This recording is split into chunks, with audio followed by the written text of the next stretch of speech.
François Fatou, vous êtes un des rares hommes pour le moment qui fait partie du comité de soutien du comité France ONU Femmes. Qu'est-ce qui vous a motivé finalement?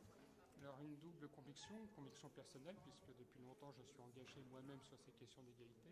Je sais, je suis par exemple au Conseil à l'égalité entre les femmes et les hommes, et puis un engagement professionnel, puisque j'anime un réseau d'entreprises engagées sur les questions d'égalité femmes-hommes, et il nous semblait intéressant de montrer la mobilisation des entreprises autour de ces engagements définis par ONU Femmes, notamment autour de ce qu'ils appellent des principes d'engagement d'autonomisation.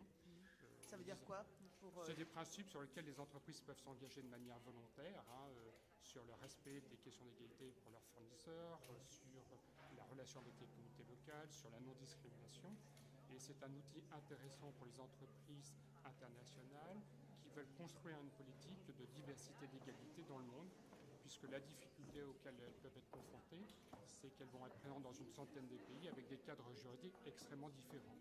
Donc comment, au-delà des cadres juridiques locaux, elles peuvent définir des lignes directrices? Là, nous avons cet outil intéressant qui est ce code de conduite qui va permettre aux entreprises de pouvoir s'engager. un niveau plus personnel, est-ce que vous vous faites parfois charrier parce que vous êtes un homme qui militait pour l'égalité homme-femme et que finalement c'est pas stigmatisant parfois Non, parce que j'ai été très longtemps convaincu de la nécessité de faire avancer la cause des femmes. C'est vrai que nous sommes très minoritaires, il y a très peu d'hommes engagés. Il faut dire aussi qu'il y a eu peu de travaux de réflexion pour finalement construire des argumentaires en direction des hommes.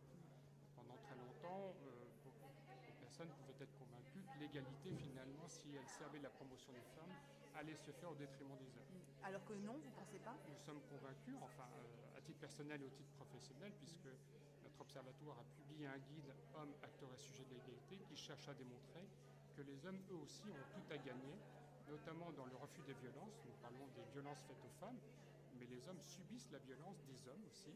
Il y a une violence masculine qui s'exerce vis-à-vis des hommes. C'est aussi le déni de parentalité.